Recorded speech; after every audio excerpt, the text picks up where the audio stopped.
விக்ரம சோழர், சோழேந்திர simmer, Vikrama Cholan, முடிகொண்ட Cholan, பண்டித சோழன், கடாரங்கொண்டான், கங்கை கொண்ட சோழன் என பல சிறப்பு பெயர்களும் பட்ட பெயர்களும் இருந்திருக்கு நம் ராஜேந்திர சோழருக்கு.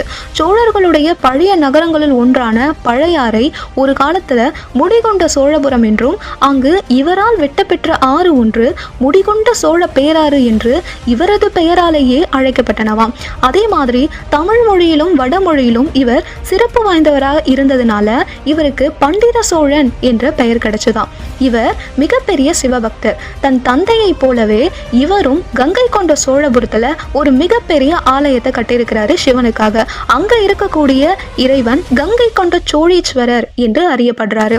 அந்த லிங்கமானது தமிழகத்தில் இருக்கக்கூடிய மிகப்பெரிய லிங்கங்கள்ல ஒன்றாக இருக்கு.